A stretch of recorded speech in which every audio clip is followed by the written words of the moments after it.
Okay, so ang topic natin ngayong hapon is about MOVE. Kung ano yung program, paano ba nabuong MOVE? Sino ba si MOVE?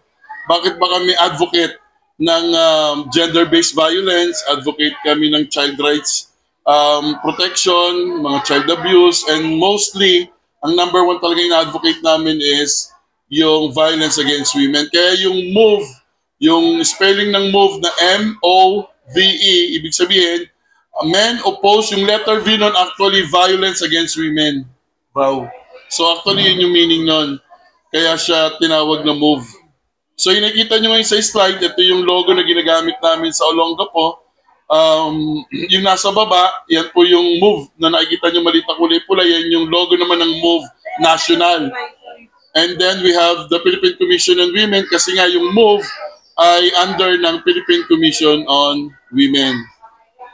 So, bago po ako tuluyang magsimula sa ating usapin, parinig ko muna sa inyo yung kanta ng MOVE. Yan. Ito po ay voluntarily created by Noel Cabangon. Kung familiar po kayo kay Noel Cabangon, gumawa po siya ng kanta para sa MOVE bilang bahagi ng kanyang pag-support sa program po ng MOVE. So, yan po yung kanta at awitin na ginawa ni Noel Cabangon para sa samahan ng MOVE. Yan po yung kanyang support. So yan po yung aming national na awitin in support sa violence against women. So sa amin po, meron kaming team. Ang tawag namin dito ay Lahat Lalaban at Kikilos para sa Bao Free.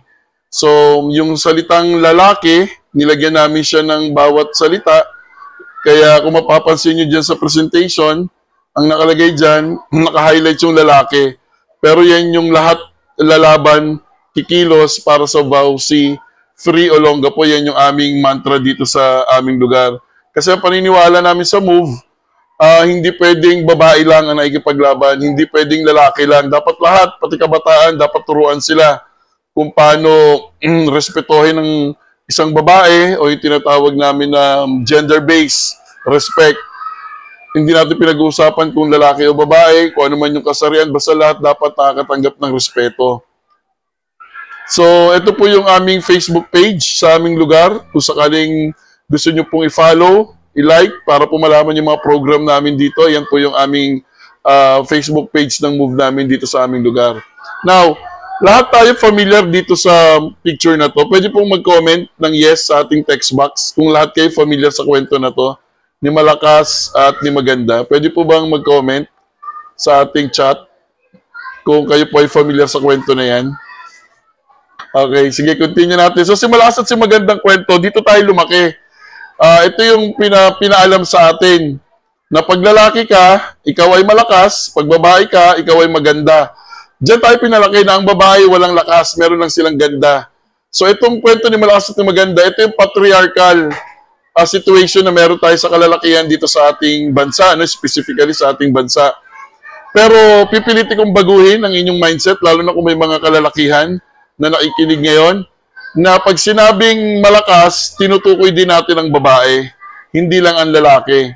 Na nasanay tayo doon sa salitang si malakas ay lalaki, si maganda ay babae.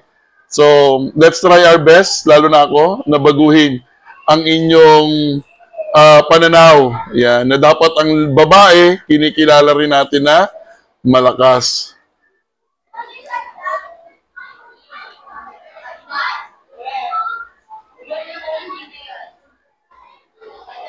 Okay, so, panoorin ulit natin itong video na to.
Kaninang umaga, nabanggit ko doon sa topic natin ng VAUSI, nagtataka ako kung bakit, at hindi ko maintindihan, hindi ko makomprehend kung bakit ang isang lalaki malakas, ang isang lalaki matipuno, ibubuhos niya yung lakas niya sa isang babae. Sabi ko nga sa mag-asawa, alam naman natin na madalas na bibigyan o nakakaramdam ng lakas ng isang lalaki pagdating sa pananakit ay ang isang babae. Yung nakita nating video, ito yung nagre-represent sa halos lahat ng kababaihan na biktima ng violence against women. So, magpo-focus tayo ngayon doon sa side naman ng lalaki. Ano ba dapat ang gawin? Paano ba dapat makakatulong ang isang lalaki para maibaba natin ang kaso ng violence against women? Nabanggit ko rin kanina umaga na mataas ang datos natin pagdating sa violence against women dito sa ating bansa. 2023, umabot na sa 8,055 ang cases natin, which is nung 2022, nasa 7,000 lang. So we are hoping na by next year, pag naglagabas ulit ng data pertaining to 2024, umaasa kami na sana naman bumaba. Kasi kung ito ay tumaas pa, well, there's something wrong. Dapat malaman natin yung reason bakit patuloy pa rin itong tumataas in spite ng advocacy ng Philippine Commission on Women, lahat ng companies, mostly public, government offices, meron tayong gender and development program patungkol sa pagprotekta sa mga kababaihan. Kaya dapat tignan pa natin kung ano pa yung mga dapat baguhin. But for the meantime, ngayong topic nating hapon, tignan natin yung side ng isang lalaki. Tignan naman natin yung bahagi ng isang lalaki para sa violence against women. So yung nakikita nyo ngayon, ito yung national logo ng MOVE Philippines.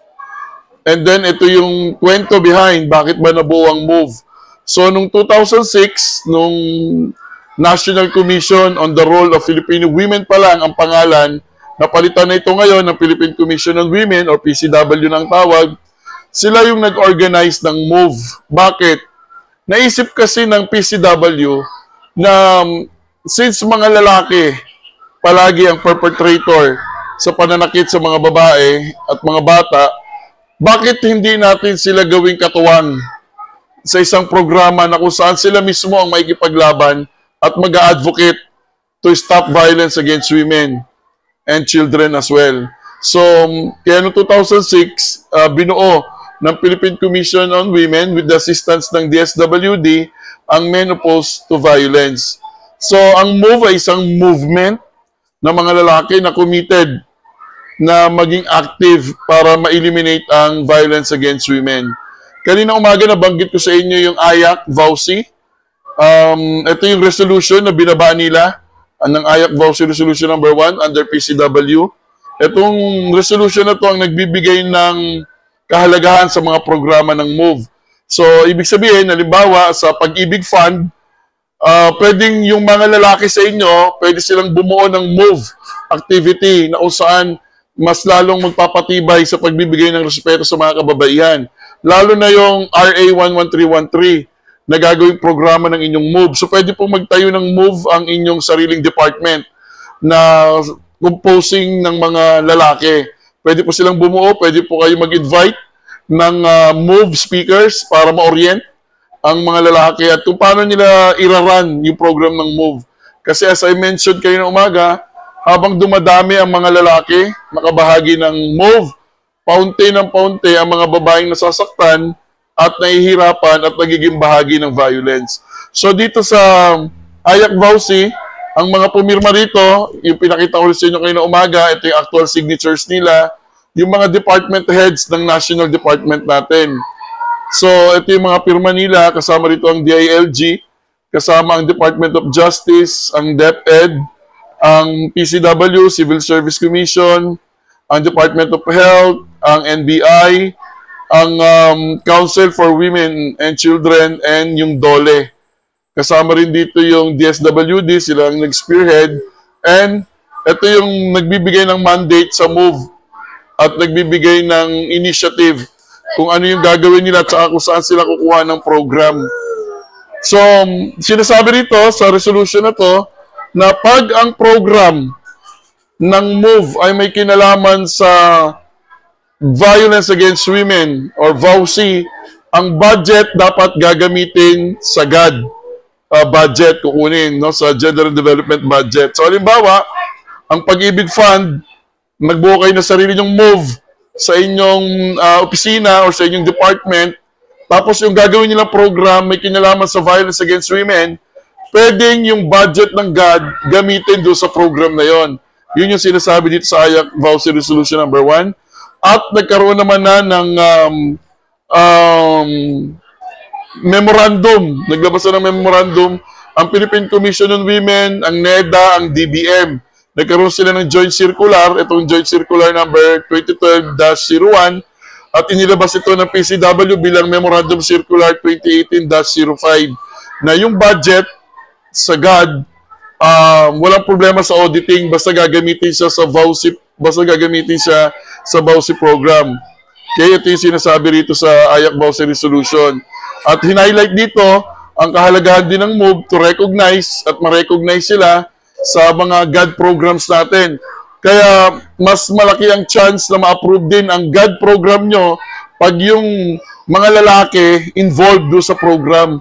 So para mas ma-highlight yung kanilang involvement, mas maganda na sila ay maging bahagi or makapagbuo kayo ng isang MOVE organization dyan sa inyong department, no? Like dyan sa Pag-ibig Fund. Kasi isang magandang batayan ng gender and development, gender sensitivity, pag nakikita ng PCW na ang mga agency ngayon, ini-involve na nila yung mga lalaki to eliminate violence against women.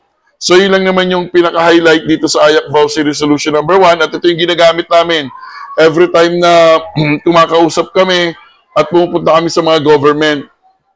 Dito sa lugar namin sa Olongapo, nung nabigay sa akin yung task na maging president, nagkaroon kasi ng election muna ang mga barangay, and then isa ako sa na-elect, and luckily pagdating sa federation namin sa buong Olongapo, ako din yung na-elect na president noong 2022. So mula noon, nung na-orient na ako regarding sa program, ang ginawa ko, ito lang ang bit-bit ko, itong AYAC Voucher Resolution number 1. Pumunta ako sa mga barangay namin dito sa Olongapo at nag-create ako doon ng mga move.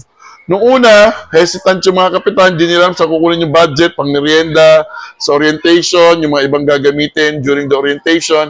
And then kinausap yung barangay secretary and treasurer as well as the barangay captain kung ano yung sinasabi sa AYAC Voucher Resolution. So nung nakita nila to, tuloy-tuloy na yung program kasi alam nila na pwede pala nilang gamitin yung GAD budget basta pinag-uusapan natin yung VAUSI. So pwede gamitin ng MOVE yung GAD budget na yun. So kaya nagtuloy-tuloy yung programa at halos lahat ng barangay dito sa lugar namin meron ng MOVE. And then lately yung aming City Hall sa pangunguna ng Mayor ng Olongapo, si Mayor Len J. Paulino Jr., lahat ng mga lalaki sa City Hall, in-involve niya na sa MOVE. Pati yung mga members or kasama sa department ng disaster management namin, ng mga kalalakihan, lahat yun pinaseminar na sa MOVE at ginamit yung GAD budget para tuloy-tuloy yung programa ng MOVE at mas lalong maraming lalaki ang sumali. So yung nakikita niyo picture ngayon, mga kalalakihan dito sa aming lugar, na bahagi ng MOVE, yung iba dyan, barangay officials, public officials. Ito yung mga barangay na nanguna sa mga activity. So yung nakikita niyo picture ngayon, during the 2022, tuloy-tuloy naman to hanggang sa last year ginawa namin to, yung 18-day campaign to end violence, mga lalaki na yung nangunguna. Dati sabi ng CSWD namin, pag ang usapin may kinalaman sa babae, ang participants puro babae lang. Pero pinag-uusapan natin lalaki, di ba? So ngayon, nakakatuwa kasi nakikita na nila yung involvement ng mga lalaki. Sumasama na yung mga lalaki dito sa lugar namin pag may kinalaman sa advocacy ng kababaihan, pagpapalakas ng advocacy ng 18-day campaign, as well as yung ating National Women's Month. Okay? So yan pa rin yung picture ng motorcade in support sa mga kababaihan at mapapansin natin, mas maraming lalaki ang sumasama ngayon. Hindi katulad dati talaga. Puro mga babae ang nakikitang bahagi at wala kang makikitang lalaki na sumasama sa mga ganitong activity. Ito yung mga ibang opisyales ng MOVE Olongapo at yung mga karating na barangay. Activity rin ito ng isang activity ng kababaihan At pinapakita lang din ng mga kalalakihan dito na nakasuporta sila sa programa ng mga kababaihan. And then ito yung pinakamagandang nangyari sa amin, no? Isa sa mga best practice na nangyari sa amin dito sa Olongapo, na talaga naman pinuri ng Philippine Commission on Women, na talagang nung naarating sa kanila tong report na to, ay talagang pinuri nila. Kasi for the first time sa history ng Olongapo, pag sineselebrate natin yung National Women's Month, mga babae ang nag-organize ng program. Sila ang nag-iisip, ano yung magiging takbo ng programa, anything and everything about National Women's Month. Itong nangyari na to, puro mga lalaki ang nag-organize ng program. Even pagpapatakbo ng program at MC. Kaya tuwan-tuwa yung kababaihan kasi na-relax daw sila. Hindi sila parang, alam mo yon, yung hindi sila nahirapan ayusin yung programa patungkol sa kababaihan. Kaya dito nakikita nyo, kami yung nag-MC, kasama ko yung Vice President, at yung mga babae talagang relax sila. Pati sa distribution ng mga pagkain, ng foods, puro mga lalaki yung nag-aabot ng pagkain sa mga babae. Hindi katulad daw dati. So isa ito sa naging best practice namin, na during National Women's Month, mga lalaki ang kumikilos at ang mga babae nagpapahinga, nagre-relax at nag-i-enjoy lang sa event na hinanda para sa kanila. So yung nasa gitna na katabi ko dyan, yan yung aming mayor, yung supporter niya sa MOVE, kasi sa amin sa MOVE, pag nagpapapicture kami, naglalagay kami naggaganyan kami ng stop sign, ibig sabihin niya stop violence. Kaya nakaganon yung kamay namin, kasama namin yung mayor. Ibig sabihin kasi niya stop violence. So, yan yung binigay niyang support, nagsalita siya dyan, sinabi niya kung ano yung support na ibibigay niya at kung ano pa yung mga kailangan ng MOVE para mas lalong mapalakas namin yung programa ng anti-violence dito sa lugar ng Olongapo. And then, ay pag-meeting rin kami sa aming congressman, si Congressman Kung Hun. Natuwa naman kami, very supportive din siya. Yung aming congressman, ang girlfriend niya si Aiko Melendez, kung familiar kayo kay Miss Aiko Melendez, siya yung girlfriend ng aming congressman, si Congressman Kung Hun.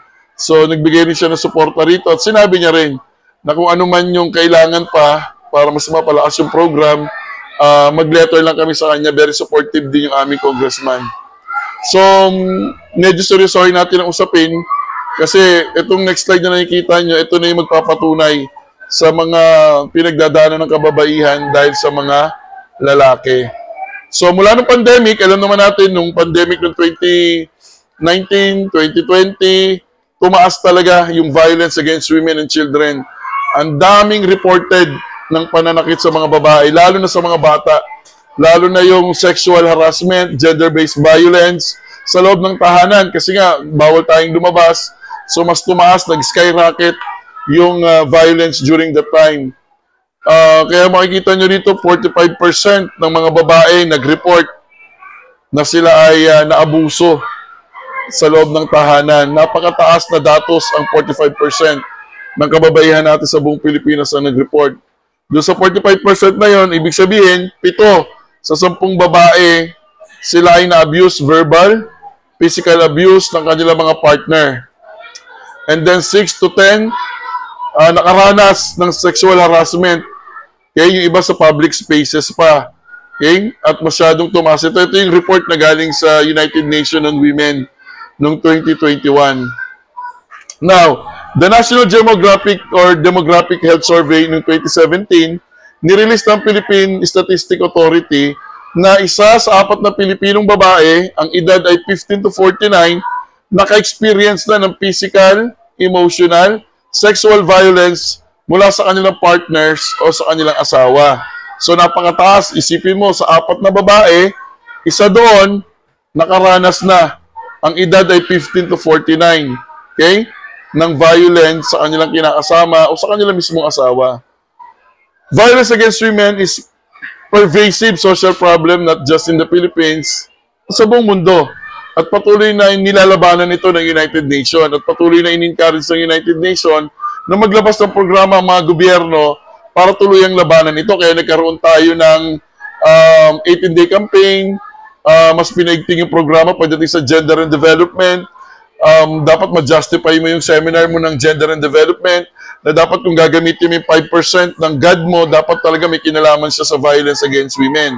Isa ito sa tinitingala sa atin ngayon ng United Nations, itong programa natin. Pero nakakalungkot nga, katulad ng sinabi ko kaninang umaga, na patuloy pa rin tumataas in spite ng ganitong programa natin, patuloy pa rin tumataas ang violence against women sa bansa natin.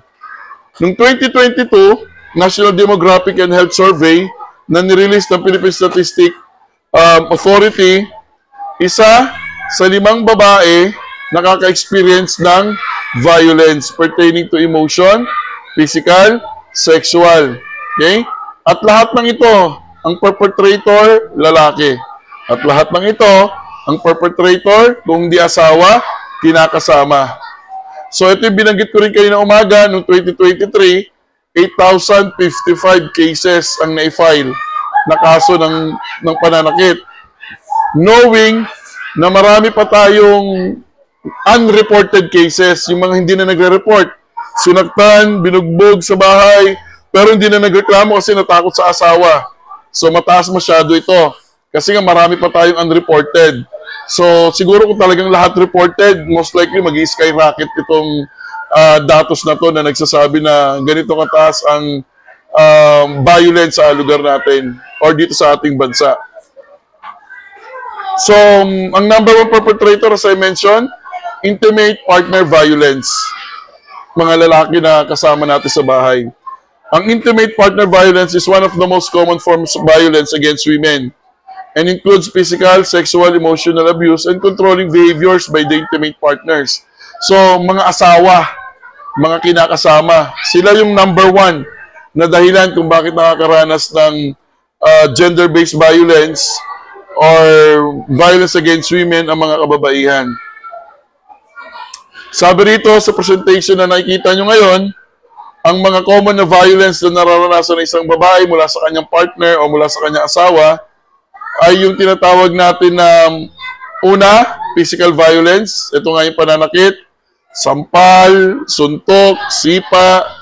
Okay? Sumunod yung sexual violence, kasama yung puwersahang paikipagtalik sa asawa kahit ayaw, pinipilit, tinatakot. And then, yung pinag-uusapan pa natin kanina umaga, yung emotional, pang-i-insult, minamaliit mo yung babae, ang pangit mo naman, ang liit mo, ba't ka pa nag-makeup, lalo kang pumangit. Okay, yung mga ganong klase yung pananalita. Hindi ka nakatapos ng pag-aaral, tumahimik ka lang dyan, babae ka lang, huwag kang magsalita, huwag kang makialam. Yan, yung mga ganong klase yung salita. Bahagi siya ng emotional or psychological abuse. Constant humiliation, intimidation, threats of harm. Okay, tatakutin mo na kukunin mo yung mga bata. Sasabihin mo doon sa babae na, sige, subukan mo, hindi ka na makakauwi dito or hindi ko na papadala sa yung mga bata or kukunin ko yung mga bata, alis kami. Ikaw, may iwan ka. Yan, yung mga ganong klase pananakot na ginagawa ng mga kalalakihan, no, na involved sa violence against women. And then we have the controlling behaviors. Ito, very common din nangyayari ito. Kasi nga, ang lalaki kasi sa patriarch, yung patriarchal impression na doon pa rin talaga sa mga kalalakihan. Sinasabi rito na yung controlling behaviors, ito rin nabanggit ko rin ito, alam ko kayo na umaga, ito yung part na kung saan sasabihin ng lalaki sa kanyang asawa na huwag kang pumunta doon sa kapatid mo, dito ka lang sa bahay, huwag kang lumabas, hindi ka pwedeng mamasyal. Sige, subukan mong mamasyal, subukan mong umalis, hindi mo na makikita itong mga anak mo, yung mga ganong klaseng salita. Ito yung bahagi ng controlling behaviors. So, pag-usapan natin ngayon ng mga lalaki. So, ano nga ba ang isang lalaki? What makes a man? Ano nga ba ang pagkatao or ano nga bang meron sa isang lalaki? Ano ba yung bumubuo sa isang lalaki para matawag kang lalaki? Okay? So, nakikita nyo sa slide, ito yung typical na pag sinabi mong lalaki, dapat ganyan ang itsura, matipuno, macho, di ba? Sa Filipino context, ganito, pag macho ka, dapat marami kang babae. Dapat marami kang chicks, kasi nga macho ka eh, di ba? Ito yung pinapakita natin, pinoportray natin na patriarchal Filipino men, no, sa bansa natin. Kaya common sa atin yung mga salitang babaero, kasi nga, pag lalaki, normal na babaero, pero pag babae, ang tingin na natin sa babae parang mababa na masyado. Pag siya yung merong maraming kinakalaguyo, parang gano'n, di ba? So magkaiba yung tingin natin. Sa lalaki, Pag siya ng babae, parang astig, parang macho tignan, parang gwapo. Pero pag yung babae, ang nagkaroon ng kalaguyo, madumi siyang tignan. 'Di ba? Yung palang nakikita na natin yung gender bias natin sa Pilipinas pag pinag-uusapan natin between male and female. So, ano nga ba yung masculinity? Pag sinabi natin masculinity, ito yung pagkalalaki. Okay? Ito yung brusko. Okay? Ito yung mga naituro sa atin at pinalaki tayo sa ganitong salita. Masculinity o yung pagkalalaki. Bakit nga ba importante at may halaga yung ganitong usapin at ganitong salita? Ito kasi yung tinuro sa atin ng society between men at kung paano maging lalaki. Di ba sa bansa natin, normal na naririnig natin minsan sa mga tatay na pag may anak silang lalaki at umiyak at sinasabi nila madalas, huwag kang umiyak kasi lalaki ka. Di ba? Parang pag lalaki ka, bawal umiyak. Samantalang ang lalaki at saka ang babae, parehas lang naman tayo mayroong glands. Nung pagluha, parehas lang yon, walang pagkakaiba. At ang babae at lalaki, parehas tayo may emotion, nasasaktan tayo emotionally. Pero pag lalaki ka sa Pilipinas, bawal kang umiyak. Kasi pag umiyak ka, ikaw ay bakla, tatawagin. Pag umiyak ka, ikaw ay mahina. Yun ang tingin sa atin. Kaya yung mga lalaki, lumalaki sila na hindi nila kayang ilabas yung emotion nila. Hindi nila kayang iparamdam o i-express na sila ay nasasaktan, sila ay nahihirapan. Kasi nga, doon sa kultura na meron tayo, na masyadong mataas yung kultura natin pagdating sa kung ikaw ay lalaki. Bawal kang umiyak. Okay? Kasi yun ang tinuturo sa atin ng society. Kung marirealize natin, pati sa pagpapanganak, di ba? Pag nanganak ka, ilalagay sa birth certificate mo kung meron kang ari ng lalaki, ikaw ay lalaki. Kung ikaw ay merong ari ng babae, ikaw ay babae. Pero pag lumaki ka, at nalaman mo kung anong gender na meron ka, minsan naiinis ka. Lalo na kung pakiramdam mo, ikaw ay isang babae. Pero nilagay ka doon sa side ng kung saan ikaw ay lalaki, male, nakalagay sa birth certificate mo. Kaya natutuwa ko kay Congressman, actually Congresswoman na siya, no? Kung assemblyman siya. Dati siyang lalaki, yung Congress ng representative, no? Ng Congress dyan sa May Bataan.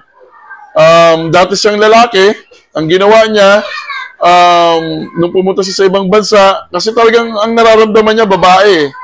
Babae siya. Ang alam niya, yun ang nararamdaman niya. Pero physically, ang meron siya, lalaki. So, ang ginawa niya, nagpunta siya sa ibang bansa, nagpalit siya ng kanyang sex organ, ginawang babae, pati yung itsura niya, lahat. And then, pumunta siya sa korte. Pagdating sa korte sa Bataan, nag-file siya ng petition. Sabi niya, palitan yung pangalan ko. Ang pangalan ko dapat ay pangalan ng babae. Ang sex ko dapat sa birth certificate, babae at hindi lalaki. Alam niyo, sa history ng court natin, ito yung isa sa pinakamaganda kasi kinatigan siya ng korte. So, nagbaba yung korte ng decision na pumapabor do sa petition niya. Kaya yung kanyang birth certificate binago, yung kanyang pangalan binago, kaya nung siya ay tumakbong representative ng isa sa mga congressional district sa Bataan, siya ay identified as female. Kaya siya si Congresswoman Roman, yan, ng Bataan. Kaya nakakatuwa kasi, bakit nakakatuwa? Kasi ito yung tinatawag natin na gender expression na paunti-unti ang gender sensitive sa bansa natin, unti-unti nang nabibigyan ng pansin, unti-unti nang nakikilala. One good example yung SOGI. Marami nagtatanong bakit daw ang SOGI, sexual orientation, gender identity and expression, bakit daw hindi ito na ipapasa sa Kongreso, itong SOGI bill. Hindi ko alam kung narinig nyo na yan. Hanggang ngayon hindi ito na ipapasa. Bakit? Kasi sa SOGI bill, ang nakikita lang, ito ay, ang poprotektahan lang nito ay yung mga LGBTQ, which is very wrong. Kung babasahin mo yung bill ng SOGI, sexual orientation, gender identity and expression, walang sinasabi doon na specific ito sa LGBT. Ang SOGI ay para sa lahat. Kaya ang term ng iba rito, anti-discrimination bill. Para sa lahat ito. Kaya ang tawag dito, sexual orientation, gender identity and expression, and sexual characteristics. Kaya yung buong tawag sa kanya, SOGI, SC, sexual characteristic. Ibig sabihin lang naman ito, lahat may karapatan na dapat malayang ipahayag yung kanyang kung sino man siya, kung ano man yung nararamdaman niya sa sarili niya. Halimbawa ito, marami siguro sa inyo ang dinakalam sa pagkakaiba ng tomboy sa lesbian. Most likely, marami sa inyo ang hindi alam kung anong pagkakaiba ng tomboy sa lesbian. Marami ang dinakalam niyan. Magkaiba ang tomboy sa lesbian. Kasi minsan, pag nakakita tayo ng babae na parang lalaki pumorma at may jowang babae, at tawag natin tomboy. Pero ginagamit din natin salitang lesbian. Okay? Ito yung pagkakaiba nilang dalawa. Ang tomboy, isang babae, pormang lalaki, gupit lalaki, kilos galaw ng lalaki, pero hindi nagkakagusto sa babae. Yun ang tomboy. Ang lesbian, isang babae na kahit mag-lipstick pa yan, kahit magpagupit pa yan ng gupit na lalaki, kahit mahaba pa ang buhok niyan, nagkakagusto yan sa babae. Yun ang lesbian. Yun yung pagkakaiba nilang dalawa. Kaya minsan, meron siguro kayo kasama sa trabaho na parang kala nyo lesbian kasi format kilos galaw niya, pero may asawa siya. Ang tawag natin doon, tomboy. Di ba? Yung salitang tomboy, galing yun doon sa salita na Tommy Boy. Di ba? Sa US yun, hindi naman Tagalog yung salitang tomboy eh. Inadapt lang natin, natutunan lang natin yun. So yun yung malaking pagkakaiba nila. Ang tomboy, isang babae, gupit lalaki, kilos galaw lalaki, kung magsalita, pumorma lahat lalaki, pero hindi nagkakagusto sa babae. Ang lesbian, pwedeng gupit lalaki, pwedeng mahabang buhok, pwedeng may lipstick, pwedeng pormang babae, pero nagkakagusto siya sa babae. Yun ang malaking pagkakaiba nilang dalawa. So yun ang tatandaan natin kasi marami din ang di nakakaalam niyan. So, roles, behaviors, and attributes that are considered appropriate to that female or male identity. Isa ito sa nakikita natin mula nung bata tayo. Ano pakisabi? Huwag masyadong... isa ito sa mula nung bata tayo, ito na yung tinuturo sa atin. Lalo na sa atin sa Pilipinas. Kasi nga ang Pilipinas ay Christian country. 80% ng mga Pilipino ay bahagi ng isang Kristiyanong samahan o relihiyon. Kaya mataas yung tingin natin or idea natin doon sa pagiging babae at pagiging lalaki at kung ano yung role ng babae at ano yung role ng lalaki. Kasi merong sinasabi na ang lalaki sa atin sa Pilipinas, siya ang haligi ng tahanan. Di ba? Ang babae, siya ang ilaw ng tahanan. Kaya tinitignan natin palagi ang lalaki na matibay, matikas. Kasi haligi nga eh, di ba? Pero sa panahon natin, hindi na ganoon. Pati babae, haligi na rin niya ng tahanan. Bukod sa ilaw, haligi rin niya ng tahanan. Both, yung couple na yon, both male, female, mag-asawa yan, nagsasama sa loob ng isang bahay, may pamilya yan, may mga anak yan, both of them should be considered as haligi ng tahanan at ilaw ng tahanan. Kasi kaya minsan weak ang tingin natin sa babae kasi ilaw lang naman sila eh. Strong ang lalaki kasi sila ang haligi ng tahanan. Di ba? Yun yung gusto kong baguhin natin, yung mga ganong klaseng nakasanayan natin sa Pilipinas, na kung saan lumaki tayo sa mga ganong salita. Kaya masyadong mababa ang tingin natin sa mga babae. Actually, share ko lang sa inyo, personal opinion ko lang to ha. Nung tinanong ako kung bakit nanalo si Trump sa pagkapangulo. Samantalang natalo naman siya dati, di ba? Bakit daw ngayon siya yung nanalo? Nung unang nakalaban ni Trump, babae din. And then ngayon nakalaban niya, babae din. Ako tinignan ko yung issue ng gender. Sabi ko, sa tingin ko lang personally, hindi pa handa ang Amerika na magkaroon sila ng babaeng presidente. Kasi nung tinalo ni Biden, si Trump, malinaw na ayaw na ng mga Americans kay Trump. Diba? Pero nung itinapat kay Trump ang isang babae for national position, ang stand ng Amerika, lalaki pa rin ang gusto nila kahit hindi nila gusto yung lalaki president. Kaya sabi ko sa sarili ko, malamang hindi pa handa ang Amerika na magkaroon ng babaeng presidente. Bakit? Kasi lahat ng matataas na negosyante sa Amerika ay puro lalaki. Di ba? Lalo na ngayon, nangingibabaw si Elon Musk. Lalaki. May-ari ng Facebook. Lalaki. Halos lahat ng mga social media. Puro mga lalaki nagpapatakbo niyan. Tapos maglalagay ka ng babaeng presidente. Yun yung nakikita kong reason talaga kung bakit nanalo si Trump. Gender issue yung nakikita ko. Kaya sabi ko malaking usapin pa rin talaga sa atin pag pinag-uusapan natin yung lakas ng babae at lakas ng lalaki. So, common stereotypes na meron tayo sa Pilipinas. Ang lalaki, hindi gumagawa ng gawaing bahay. Yan. Pag sinabi ng asawa ng lalaki o partner niya, maglaba ka naman. O, ba't gagawin ko yan? Gawain mo yan eh. Trabaho mo yan eh. Parang ganon. Tapos, halimbawa, magugas kang plato. Bakit ako? Diyan naman yung anak mo. Siya magugas. Yan. Kasi nga ang lalaki, tinitignan sa Pilipinas na provider. Since tayo may trabaho, nagbibigay tayo ng pagkain, pinapakain natin sila, hindi na tayo dapat maglinis sa bahay. Dapat nagpapahinga lang tayo kasi lalaki tayo. Yan. Sa ganun natin tinitignan ang pagkakaiba ng lalaki sa babae pagdating sa gawaing bahay. Kaya nga nung tinanong kanina ni ma'am, kanina may umaga may tinanong si ma'am regarding doon sa battered husband, battered men. Meron naman talagang ganung kwento. Kaya may mga lalaki din naman talaga na silang kumikilos sa loob ng bahay. Ang babae ay hindi kumikilos sa loob ng bahay. May mga ganung kwento din naman. But pag pinag-uusapan natin yung general na pagkakaiba ng lalaki sa babae sa Pilipinas, napakalaki. Talaga, in general, kung paano tayo pinalaki, paano sa atin pinamulat, ang pagiging babae at pagiging lalaki dito sa lugar natin. Okay? And then, pag sinabing lalaki, ikaw dapat ang provider. Yan sinasabi ko kanina. Kaya nga red flag eh. Pag sinabi sa'yo ng asawa mo or partner mo na huwag kang magtrabaho bilang babae at ang magtatrabaho lang lalaki, dapat red flag na yon. Kung girlfriend mo pa, kung boyfriend mo pa lang yon, dapat huwag mo na siyang pangarapin na maging asawa at ikasal kayo. Kasi red flag yon. Na gusto lang ng lalaki, siya lang may trabaho, ikaw ay wala. Bakit siya red flag? Binanggit ko kaninang umaga. Okay? Ano yung sinabi ko kaninang umaga? Kung sino yung may pera, siya yung may power. Kaya yung lalaki, gusto niya, siya lang yung may trabaho. Ayaw niya magtrabaho yung babae. Kasi pag nagtrabaho yung babae, mawawala yung power niya. Kaya isa sa pinakamabigat ng power ng lalaki pag may pera. Kung sino may pera, siya yung may power. Next, ang bakla ay hindi tunay na lalaki.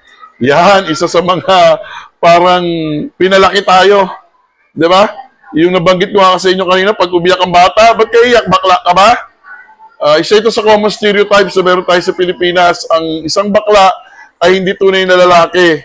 Kasi iba yung sukatan natin na tunay na lalaki. Pinakita ko sa inyo yung picture kanina, di ba? Yung image na yon. Yun ang portrayal ng isang lalaki. Dapat marami kang chicks, marami kang babae, macho ka. Dapat marami nagkakagusto sa'yo. Yun yung portrayal natin, di ba? Kaya nga minsan may mga tatay na ganito sila tumingin eh. Pag anak na babae, protective. Di ba? Hindi pwedeng lumabas sa gabi, hindi pwedeng umalis mag-isa. Pero pag ang anak na lalaki, okay lang, kahit umuwi ng gabi, walang problema. Bakit? Ano sinasabi nila? Pag lalaki, nakakabuntis, okay lang yun. Di ba? Pero pag ang babae ang nabuntis sa anak mo, masama loob mo.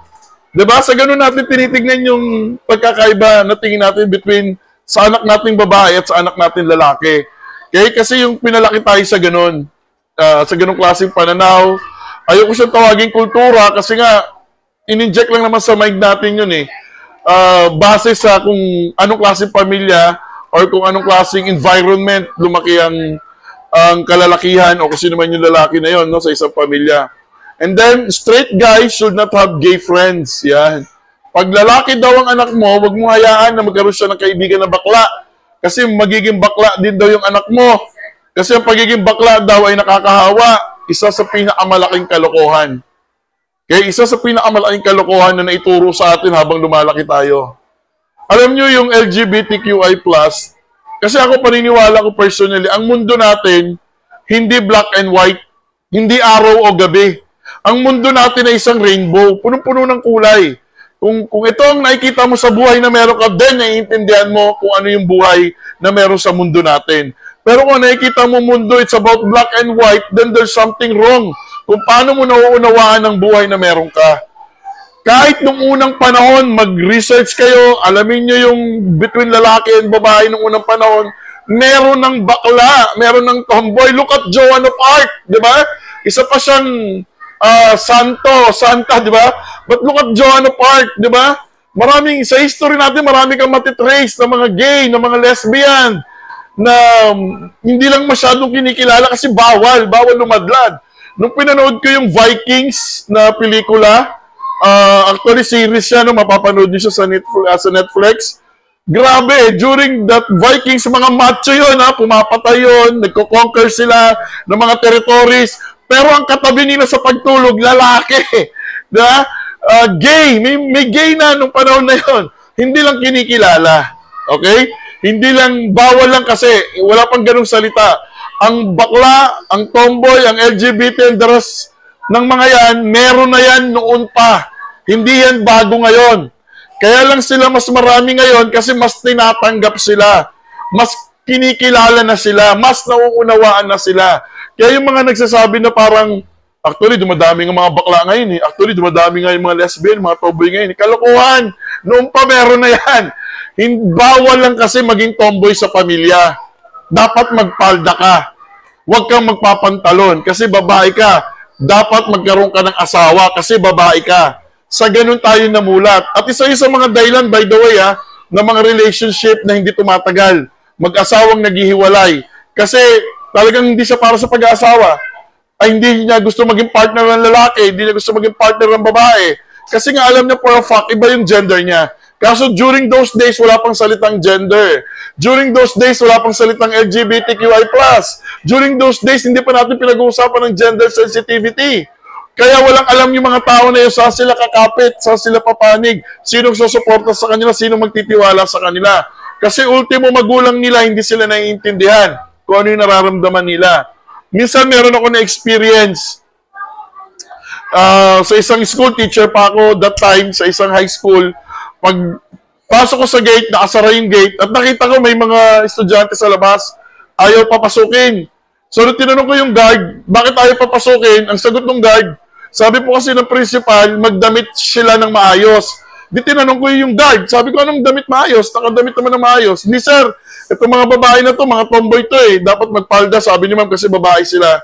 So, ang ginawa ko, pumunta ako doon sa office ng principal, tinanong ko yung principal, ma'am, ano po bang priority natin? Mag-aral ng mga bata o magdamit ng tama at naangkop yung mga bata base sa sexual orientation nila? Ang sagot sa akin ng principal, siyempre sir, mag-aral. O, di papasukin natin yung mga bata kung pag-aaral pala ang priority natin. Bakit? Kasi dito natin na imumulat. Dito natin nararamdaman itong mga bata na to. Kung pag-aaral ang purpose natin, huwag natin gamitin yung kanilang gender para hindi sila makapag-aral. At maraming ganitong kwento. Kahit sa loob ng tahanan, hindi na ihahayag ng isang bata yung kanyang gender identity. Kasi nga, may mga patriarchal or may mga common stereotypes pa rin tayo until now na nagpapatunay na hindi pa rin tanggap 100% ang mga LGBTQI+ sa bansa natin. And then, hypersexuality, sa mga stereotypes. Yan. Pag ikaw ay lalaki, dapat marami kang sexual partners. Yan. Kasi nga lalaki ka, di ba? So, dapat marami kang kasex na iba't ibang babae. Isa ito sa common na stereotype sa bansa natin.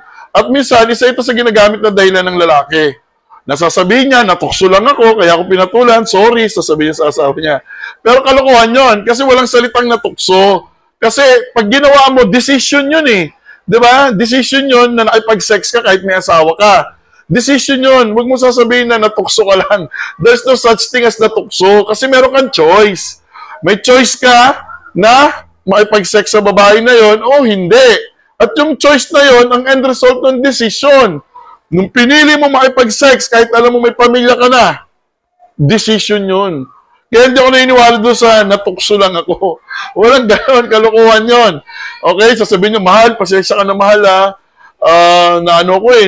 nadala lang ako sa sitwasyon. Nakainom kasi ako di ba? Yan yung isang mga dahilan na kung saan palagi na ginagamit ng mga ibang lalaki, which is bahagi ng pagiging patriarchal na natutunan natin habang lumalaki ang mga lalaki. And then, another thing, ang tunay na lalaki, hindi umaayaw sa sex. Okay? So, syempre, katulad ng binanggit ko kanina, syempre sa malaking kalokohan yon. Okay? Hindi porket sasabihin mong tunay kang lalaki, kinakailangan makipag-sex ka at hindi ka aayaw. Di ba? Kalokohan yon. Bahagi ng patriarchal thinking habang lumalaki tayo bilang lalaki or bilang babae. So, isa sa pinakamahirap gawin yung moving from patriarchal to transformative masculinity. Napakahirap nito. Biro mo nasanay kang lumaki na yun ang tinuro sa'yo. Tapos bigla magiging mabait ka sa asawa mo. Bigla magiging parang sasabihin mo, yung asawa mo na palagi ang papainggan mo. Mahirap yon kasi may term tayo sa Pilipinas na under desire. 'Di ba? May term tayo sa Pilipinas na parang yung narinig ko dati sa isang inuman, yung sansui, nagulat ako. Sabi ko, ano yung ibig sabihin ng sansui? Yung pala isang sut-sut uwi. Na pag sumutsut na yung asawa, dapat uwi na yung lalaki. Parang ganon. So, siyempre, yung lalaki na yon inaasar ng mga kainuman niya. Na ano ba naman yan? Pare, ikaw ang lalaki. Yan, yung mga ganong klase. Kaya very challenging daw na naalisin ng patriarchal at maging transformative masculinity ang lalaki sa Pilipinas. And then, itong idea na to, ito yung idea na deep-rooted talaga sa society natin, sa bansa na meron tayo ngayon. Kaya yung patriarchal is a social system in which position of dominance and privilege are primarily held by men. Sa paaralan, kung manonotice natin sa mga bata, mas madaming mga bata ang nagsasama as a group bilang mga lalaki. Try to observe. Bihira ka makakita na mas maraming babaeng grupo ang nagsasama-sama. Mas malaki lagi ang dominance ng lalaki pagdating sa mga paaralan, pagdating sa mga competition, usually dominated by male. Kasi nga, lalaki, di ba? Halimbawa na lang, pag ikaw babae sa Pilipinas, ang sasabihin sa'yo ng nanay mo, mag-teacher ka. Kasi ang thinking natin, ang teacher para sa babae, di ba? Ganon din sa nurse. Usually, pag babae ka, mag-nurse ka. Kasi babae ka, dapat nurse ka, di ba? Although may mga lalaki na rin nurse, dumadami ang mga lalaking teachers in other government offices as well. Sa PNP, may mga babae na tayong police. Sa ibang law enforcement natin, ganun din. Like in the army, in military, ganun din. Pero nakikita pa rin natin na mas mataas pa rin talaga ang pag-udyok natin na pag sinabi natin babae, ito dapat ang ginagawa, ito dapat ang trabaho. Pag sinabing lalaki, ito dapat ang ginagawa, ito dapat ang trabaho. Like engineering. Pag sinabi mong engineer, dapat lalaki yan. Pag nakakita ka ng engineer na babae, kino-question mo pa na parang, magaling kaya to? Kasi engineer babae, di ba? Ganon din sa pagpipiloto. Pag sinabi mong pilot, dapat lalaki. Pag nakakita ka ng pilot na babae, parang questionable. Di ba? Parang, marunong bang mag-pilot to? Parang ganon, ha? Kasi sa ganon tayo pinalaki. Nakalakihan natin yung gawaing panlalaki, gawaing pambabae, na idinikta talaga sa atin ng lipunan or nung tinatawag natin na social system. But, it is possible move patriarchal to transformative masculinity. Pwede nga ba? Of course, yes. Pwede naman na ang patriarchal na lalaki maging transformative masculine. Pero hindi ito madali. Kasi maraming dapat baguhin sa pagkakataon na to. Maraming dapat na isaalang-alang. We need to make change at many different level. Marami.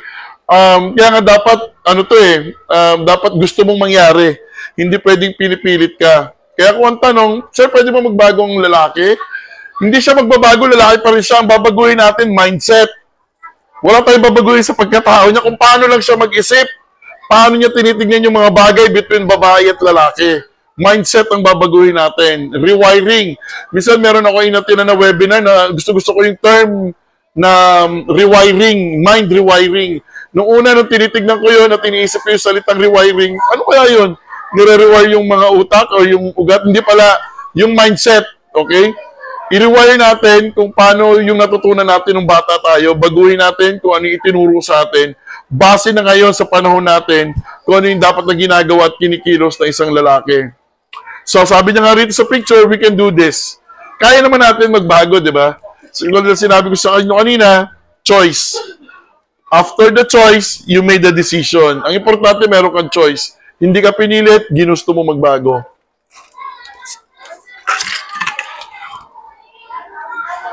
So, what can men do to make change happen? Ano nga ba dapat gawin ng isang lalaki? Di ba katulad din sa pinakita ko sa inyo, kaya ginawa kong pink tong pangalan na to, no? Itong word na to. Kasi sa atin sa Pilipinas, pag sinabi mong pink, supposedly babae, kaya pag ang isang lalaki nagsuot ng pink, ang tawag sa kanya ay bakla, kasi siya ay nag-pink. Di ba? Ganon din sa babae, pag siya nagsuot ng blue, uy, tomboy ka ba? Blue ka.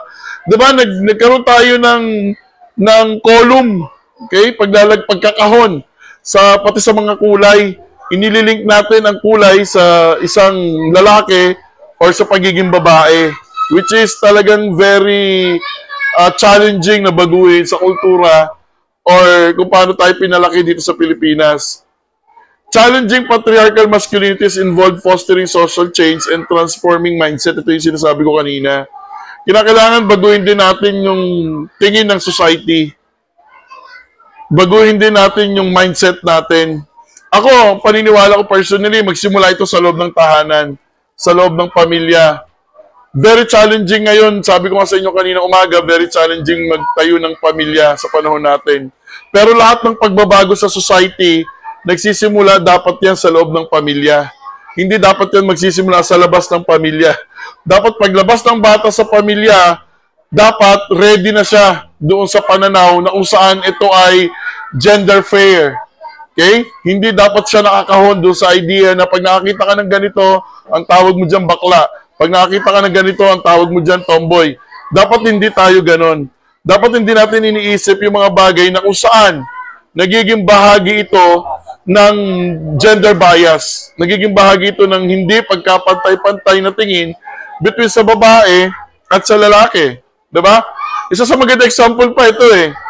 Sa school, pag nagpatawag ang isang teacher or isang advisor ng bigay ng card. So magpapatawag ng PTA meeting. Ang isa sa nakakatuwa sa paralan, ang dumarating palagi, mostly at karamihan, puro babae. Minsan tinanong ko yung isang babae na parent do sa aking classroom before. Sabi ko sa kanila, bakit puro kayo babae pumupunta rito? Ang sagot ng isang babae sa akin, Sir, sabi ng asawa ko, ako daw yung babae, ako daw yung nanay, kaya ako daw yung pupunta ng school para kumuha ng card. Sabi ko doon sa nanay, saang batas nang galing yan? Sabi ko, sinong nagsabi niyan na pinaniwalaan mo naman ka ako bilang babae? Sabi ko sa kanya, hindi nagtawanan yung mga nanay. Kasi sa paralan, importante na pumupunta ang tatay. Importante na pumupunta ang nanay. Dalawa dapat. Doon nagiging buo ang isang bata. Doon nararamdaman ng bata na meron siyang nanay, na meron siyang tatay. Kaya nakakalungkot minsan pag naghiwalay ang dalawang magulang, tapos hindi alam kung sino yung pupunta doon sa bata pag pinatawag sa school kasi walay silang dalawa. Nakakalungkot yun.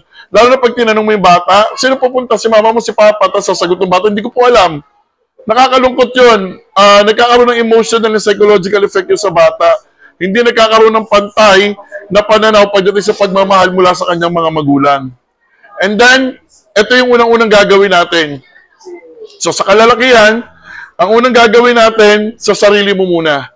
Kung gusto mo magbago, kung gusto mo from patriarchal, magiging transformative masculinity ka or magbabago ka bilang lalaki, sarili mo muna kausapin mo. Tanungin mo yung sarili mo, kaya mo bang magbago o hindi? Magbabago ka ba? Kanino? Para saan? Ako lagi ko sinasabi sa mga kausap ko, no, pag ako na-invite na magsalita patungkol sa ganitong idea, lagi ko sinasabi sa mga lalaki, ano bang mas gusto nyo? Habang nililibing kayo, habang binababa yung kabaong mo, nakikita mo yung sarili mo, habang binababa yung kabaong mo, dinuduraan yung kabaong mo. At tuwang-tuwa yung mga anak mo, napatay ka na. At sinasabihan yung asawa mo, nung mga naikiramay, Mari, ang swerte mo, wala na yung asawa mong nananakit sa'yo. Ang swerte ng mga bata, wala na yung tatay nila na irresponsable. Yun ba yung gusto nyo mangyari? O mas gusto nyo, na habang binababa yung kabaong nyo, nakikita nyo umiiyak yung mga anak nyo. Nakikita mo umiiyak yung asawa mo at lahat ng tao sa paligid dahil nanghihinayang sila dahil napakagaling mong tatay. Napakagaling mong asawa. Huwaran kang ama. Isang malaking bagay ang pagkawala mo sa kanila.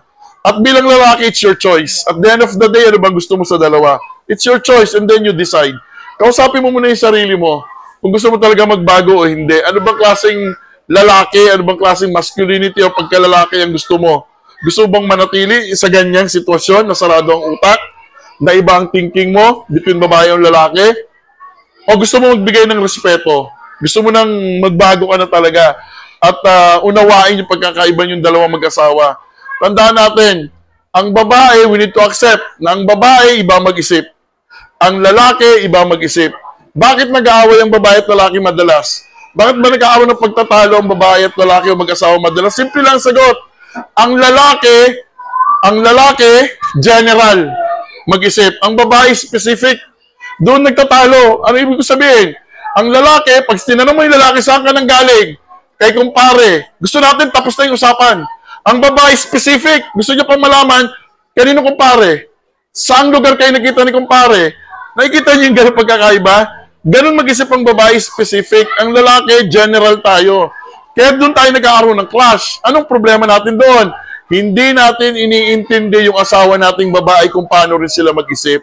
Ang gusto kasi natin mga lalaki, kung paano tayo mag-isip, ganun din sila mag-isip. Na dapat wag na sila magtanong. Na dapat kung anong sinabi natin, yun na yun. Doon tayo nagkakaroon ng problema sa pamilya. Kasi we need to understand na kung paano mag-isip ang asawa natin, dapat tinatanggap din natin. Huwag nating isipin, sabihin sa sarili natin na, tanong ka ng tanong, sinabi ko na nga. Kasi pag gano'n ang salita mo na, tanong ka ng tanong, sinabi ko na nga eh. Ibig sabihin, gusto mo, gano'n din mag-isip yung asawa mo kung paano ka mag-isip, which is very wrong. Talagang magka-clash kayong dalawa. The best way to do para mas magkaroon kayo ng harmonious relationship, alamin mo at tanggapin mo kung paano din mag-isip ang asawa mo. Kung paano niya rin tinatanggap, kung paano ka rin mag-isip. Isa sa pinakamagandang technique para mas maging maayos ang samahan nyo at relasyon na meron kayo. So, halimbawa, nag-decision ka na, magbabago ka na, babaguhin mo na yung sarili mo, babaguhin mo na yung pananaw mo. That is good. So, kung babaguhin mo na yung sarili mo, tanggap mo na magbago ka, then, tignan natin, ano yung sunod na pwede natin gawin? Kausapin mo yung partner mo.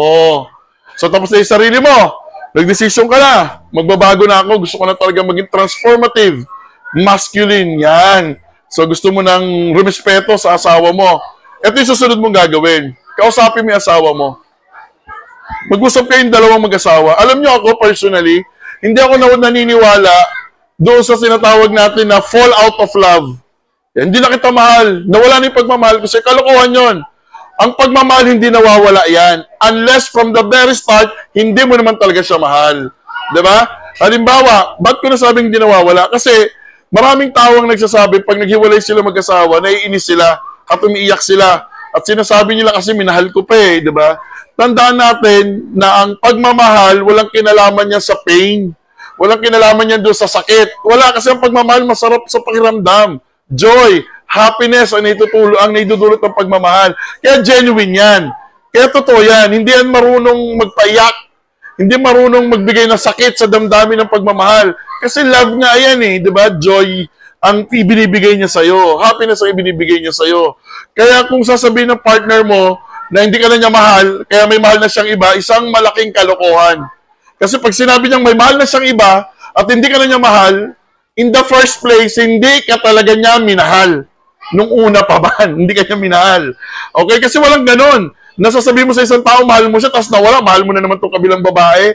Kalokohan yon. Walang ganon sa mundo. Hindi yun ang totoong dahilan o hindi yun ang totoong trabaho ng pagmamahal. At isa sa nakakalungkot, usually, pag tumagal yung relationship, doon nawawala or doon na hindi nararamdaman. Kung maaalala natin, di ba, minsan ang mga lalaki ganito eh. Pag niligawan nila isang babae, halos lahat ibigay doon sa babae. Halos ipaniwala doon sa babae na yung star o yung moon, kaya nilang kunin at isabit sa leeg ng kanilang nililigawan. Kaya pag pumayag yung babae na makipag-date for the first time, di ba, excited ang lalaki, tuwan-tuwa ang lalaki. Pinagmamalaki niya yan na may date siya ngayon at natutuwa siya dahil pumayag na itong babae na ito na makipag-date sa kanya. So yung first date nila, hawakan ng lalaki sa kamay yung babae dahil aalalayan niya, syempre, abay yung lalaki tuwan-tuwa. Kasi syempre, lambot ng kamay ng babae, di ba? So, ninanam-nam-nam niya pa yung lambot ng kamay ng babae. So, habang naglalakad yung babae, nalalayan niya, biglang natapilok. So, sabi nung lalaki, nagalit siya doon sa bato, di ba? Sabi niya, ano ba naman itong bato doon? Ba't nandito? Tapos, okay ka ba? Okay ka lang? Nasaktan ka ba? Di ba? Ganyan yung mga lalaki pag nililigawan pa lang nila. Ngayon, mag-asawa na sila, may mga anak na sila, same situation, naglalakad sila, napapilok yung asawa, ang sabi na nung lalaki, ang tanga-tanga mo kasi, hindi mo tinitignan yung dinadaanan mo. Di ba may pagbabago na? Nawala na yung care. Di ba? Tapos, dati pag bago pa lang, nagkakaligawan pa lang, di ba todo alala yung lalaki, tuwan-tuwa yung lalaki pag nag-holdingan sila, or umahawak yung babae sa kanya, di ba tuwan-tuwa yung lalaki pag kumakapit sa kanya yung babae. Nung mag-asawa na sila, meron na silang anak, namasyal sila, humahawak yung babae ngayon dito sa braso. Ang sagot na ng lalaki, ano ka ba, hawak ka ng hawak para kang maliligaw ah. Di ba? Para mawawala. So, nawala na yung care. Kaya minsan ang tanong ko lagi sa couple, saan na napunta yung salitang mahal kita? Nung unang binitawan mo yung salita na yon, na mahal kita. Saan na napunta yon? Bakit nawala?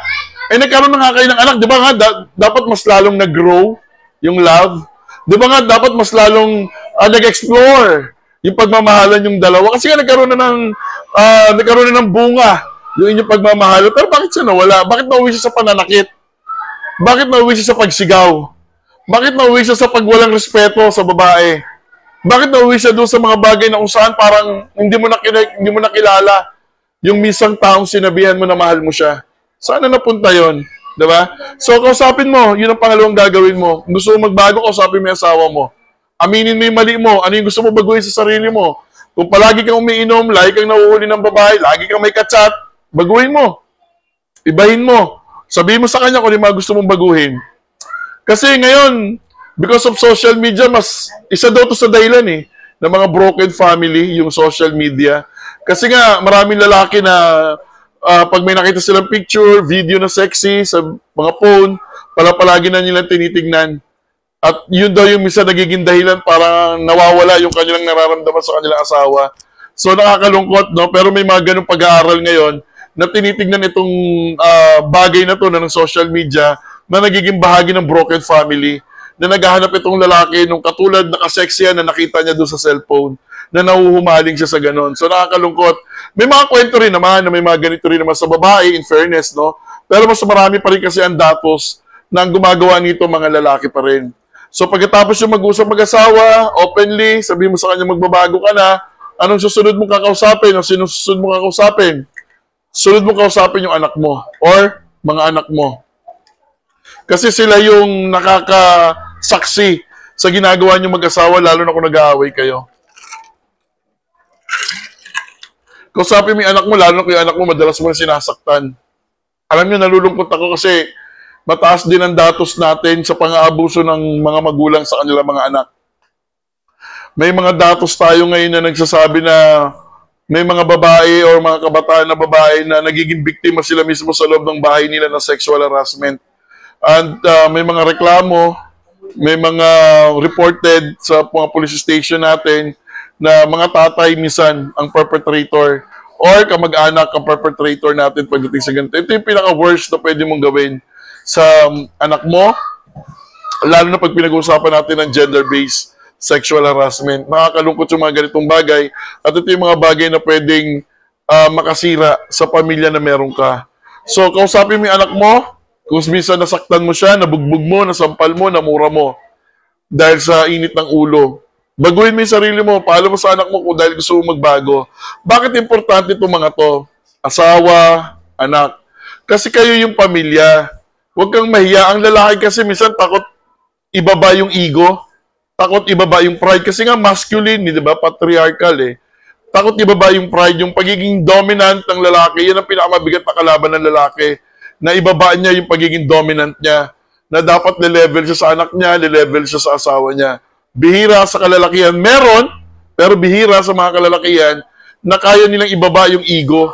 Yung pagiging dominant nila. Very rare yung ganitong klaseng sitwasyon. Pero gawin mo kung gusto mo talaga magbago. Gawin mo. Kasi ikaw yan lalaki ka. Ikaw lang, sabi ko sa inyo kanina, decision yan Okay? Kausapin mo asawa mo, kausapin mo anak mo. And then, next, of course, mga kaibigan mo. Mas mahirap to kasi mga kaibigan mo, kilala ka talaga nila. Lalo na kung babaero ka talaga, chick boy ka, okay? Sila yung nakakaalam niyan, kaya mahirap, yung pressure. Nasasabi mo sa kanila, pare magbabago na ako, hindi ako kasama sa inuman Ang magiging sagot niya sa'yo, hindi kaya, ikaw pa? Yung mga ganyan. Very challenging, ang hirap niyan, isa sa pinaka-challenge yan, na sasabihin mo sa mga kasama mo na hindi ka nasasama sa ganito, hindi ka na uwi ng ganito, pass ka muna sa inuman next week, kasi gusto mo na mag-focus sa family mo. Mahirap yan, isa sa pinakamahirap na gagawin mo, nakausapin mo yung mga kaibigan mo, kasi sila yung nakakilala sa'yo. Kung sino ka talaga, kung gaano ka kaloko, kung gaano ka kapasaway no bilang asawa. Next, of course, mga colleagues, kasama sa trabaho. Okay?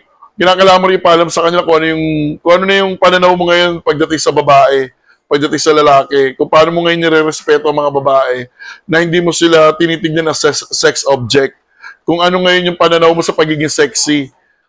Kasi di ba may mga trabaho, lalo na sa mga kumpanya na malaki, tapos both male and female nasa isang malaking office, tapos marami ka nakikita. Di ba minsan pa naggaganyan na ng mga lalaki, di ba nagbubulungan yung mga lalaki? Tapos sabi niya, pare, sexy ng bagong empleyado ah. Oo nga pare, bata pa niyan. Yan. Yung mga ganong klaseng usapin, tapos kilala ka na ikaw pa yung nangunguna sa ganon. So kailangan mo talagang ibaba yung ego mo at iparamdam sa mga kasamahan mo na hindi ka na ganon. Kasi nga, marami kang babaguhin, as I mentioned kanina, marami kang babaguhin pag change mo yung mindset mo kung paano maging isang transformative masculine. Okay? So, be the change you want to see in this world. Okay? Kung gusto mong mabagong mundo, baguhin mo muna yung sarili mo. Ikaw muna sa sarili mo. Hanggat wala kang binabago sa sarili mo, walang mababago sa paligid mo. Hanggat wala kang binabago sa sarili mo, walang mababago sa loob ng pamilya. Nakakalungkot kasi habang lumalaki ang mundo ng social media, lumalaki rin yung gap ng family natin. Nung araw, pag sinabi mong family, di ba yung word na family, F-A-M-L-I-Y, di ba ibig sabihin ng father and mother, I love you, kaya nabuo daw yung salitang family. Ngayon, wala nang ganyan sa mga tahanan. Bihira na rin yung mga bahay na kung saan very intimate yung pagmamahalan ng pamilya sa loob ng tahanan. Meron akong narinig na kwento, nanay, binalak daw siya ng anak niya sa Facebook. Tinanong ko yung nanay kung bakit, hindi ko nga alam sir eh, visit na yun, sabi ng nanay. Binalak ako sa Facebook, hindi ko tuloy makikita yung mga post niya. Tapos nalaman ko yung kwento kasi mahilig ako doon sa two sides of the coin. So, bawat kwento may dalawang istorya, bawat istorya may dalawang kwento. So, tinanong ko rin yung batang involved na kung bakit niya na-block yung nanay. Sinabi niya gano'n, ay naku sir, talagang binalak ko si mama. Bakit? Kasi sir, nag-post lang ako na isang gwapo. Siyempre sir, nagwagwapuhan ako. Sabi niya gano'n, pinost ko ngayon. Tapos nag-comment na ako na, sana ganito yung maging boyfriend ko. Alam ba sir, nag-comment na si mama doon na bata-bata ko pa daw, gano'n-gano'n. Siyempre sir, napahiya ako doon sa mga kaibigan ko na nakabasa. So sa madalit salita, yung bata, hindi siya malaya na i-express yung gusto niyang i-express. Laging naapo na yung nanay. Kaya binalak ng bata yung nanay sa Facebook, okay? At maraming ganyang kwento na nagugulat na lang isang magulang, di niya na makita yung account ng anak niya. Yung pala, naka-block na siya, di ba? Masarap kasi pag-usapan sa loob ng tahanan kung ano yung issue na nakikita mo o yung concern mo sa anak mo. Masarap siya pag-usapan sa loob ng tahanan. Huwag siya pag-usapan sa social media. Minsan nga, may narinig pa akong kwento na iisa na lang sila sa pamilya sa loob ng tahanan. Okay? 3 yung anak niya, 2 sila mag-asawa. Tapos meron siya pang-4 kaso maliit pa daw. Hindi pa umawak ng cellphone. Silang pamilyang 6 sa loob ng tahanan, maniwala kayo sa hindi, meron silang group chat. Tandaan nyo ha, pamilya yun na may group chat sila. Doon tinanong ko, sabi, ba't kayo may group chat? Hindi na ba kayo nagkakausap? Hindi kasi sir, minsan pag tinawag ko, kakain na, hindi ako naririnig. Parang walang naririnig. Kaya doon ko sinisend sa group chat, nakakain na, or may pagkain na, or kung ano bang problema. Nalulungkot ako kasi even yung ganitong klase na dapat naririnig natin, pinaparamdam natin yung concern natin, dinadaan na rin natin sa social media, dinadaan na lang din natin sa chat. Hindi na natin personal na kinakausap, virtual na yung pakikipag-usap natin sa mga anak natin. Kaya huwag tayong magtanong kung bakit ang mga bata ngayon nag-iiba. Kasi minsan naitanong din sa akin yan eh, bakit daw yung mga bata ngayon ang laki daw ng pinagkaiba? Sabi niya, sir, naniniwala ka ba na mga bata ngayon malaki ng pinagkaiba? Sabi ko, bakit? Kasi sir, noon, sigaw lang ng tatay ko, sit-sit lang ng nanay ko, kami magkakapatid. Nagkakanda humagos na para makapunta sa bahay. At dapat 6 o'clock, nandoon na kami. Otherwise, palo yun, o sermon yun. Tapos sumagot naman yung isa, sabi niya, sa akin sir, kahit naluwa na yung mata ko, yung anak ko, hindi pa rin ako pinapansin. Sabi niya gano'n, kaya malaki na daw pinagbago ng mga bata ngayon. And then may isang magulang pa nagsabi na yung anak niya doon naging paniki. Nagulat pa ako. Sabi ko, paano naging paniki yung anak mo? Kasi sir, inutusan kong maghugas ng plato. Ang sagot mo naman sa akin, bat ako. Basta paisip ako, sabi, bat ako? Bat. Nga pala, paniki. English doon, bat ako. Sabi niya, naging paniki doon yung anak niya bigla. Kasi na sinabi maghugas ng plato, bat ako. Diba? So, ito yung mga bagay na sinasabi nila na nagbago yung mga bata. Pero nung tinanong na nila ako, ikaw Sir Ems, Sa tingin mo ba nagbago ang mga bata? Sagot ko sa kanila, hindi. Hindi nagbago ang mga bata. Yung bata noon at bata ngayon, parehas. Ang nagbago, yung environment. Ang nagbago, lumakas ang technology, ang social media, ang online gaming. Nung araw, ang isang bata, makikita mo lang maglalabas ng talent sa pagsayaw yan pag Pasko. Pag reunion, diyan mo lang nakikita, nasasayaw ang bata eh. 'Di ba? Pero ngayon kita mong kabataan, masyadong expressive sa social media, specifically sa TikTok. Kaya nilang sumayaw, talagang tuwa pa sila na makita yun ng marami. Pero hindi nila alam yung side ng kanilang social development when it comes to emotion, mas bumababa. Mas bumababa. Kasi mas nahihiya sila ngayon in person. Mas gusto nila virtual.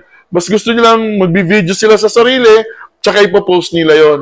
Yun ang pagkakaiba natin. Hindi tayo nakasabay bilang mga adult. Hindi tayo nakasabay sa pagbabago. Kaya ganun kagagaling yung mga bata pagdating sa technology. Kasi nung naabutan tayo ng technology, medyo nasa edad na tayo at ayaw natin na masyadong techy. Gusto natin mga konting pindot lang okay na. Pero ngayon, very technical ang mga gamit ngayon sa technology. At ang mga batang nakasabay dito. Kaya maraming bata ngayon ang hindi kaya maglabas ng sama ng loob sa kanilang mga magulang. Mas naglalabas sila ng sama ng loob sa social media. Magrarant sila, magpo-post sila. Ano ba namang klaseng buhay to? Lahat ng negative emotion ipopost nila doon. Hindi nila kaya sabihin ito sa isang magulang or sa mga magulang nila. At isa ito sa dahilan na binanggit ko rin kanina na nawawala na yung pagmamahal sa loob ng tahanan. Sa amin lang sa education sector, di ba? Sa amin, very common na ang mga magulang walang gabay sa pag-aaral ng kanilang mga anak. Maraming magulang na ang tingin nila sa paralan talagang daycare center na papapasukin nila yung anak nila kasi nga tinatamad sila mag-alaga. O pag yung anak nila makulit, pumasok ka na lang sa school, bahala na si teacher sa'yo. Pero ang totoong ginagawa dapat ng isang magulang, bago pumasok ang anak sa paralan, dapat na ituro niya na yung values. Dapat na ituro niya na yung ethics. Yung basic ng pagbabasa, yung basic ng pag-identify ng mga letters, dapat na ituro na yan sa loob ng bahay. Kasi ang trabaho lang naman ng school to augment, palawakin kung ano yung natutunan sa loob ng tahanan. Pero yung foundation, yung root o yung ugat, yung buto, dapat nagsimula yun sa loob ng tahanan. Hindi pwedeng magsimula yun sa loob ng paralan. Bakit? Kasi papasok yung anak mo sa loob ng paralan, pagpalagay natin, kinder yan, grade, 5 years old. Ano yung ginawa mo mula nung 3 years old yan, na nagkamulat na? Ano yung ginawa mo? Puro laro lang, pinag-cellphone mo lang? Hindi mo tinuruan at hinanda yung anak mo at papasok na siya sa paralan? Pagdating niya ng grade 1, mula sa kinder, hindi mo ba tinuruan sa bahay para pagdating ng grade 1, ready na yung anak mo? Kasi ang trabaho lang talaga ng school, augmentation, palawakin, i-enhance kung ano yung basic na tinuro sa loob ng tahanan. Kaya pag nakakarinig ako ng balita na bagsak na naman ang Pilipinas sa PISA, mahinang magbasa sa reading and math ang mga bata sa Pilipinas, hindi nababanggit doon yung responsibility ng mga magulang. Puro teacher factor. Mahina siguro mga teacher natin kaya di mapagbasa yung bata. Pero yung parent factor, hindi nababanggit. Na sa Pilipinas, malaking bagay yung magulang para sa pag-aaral ng bata.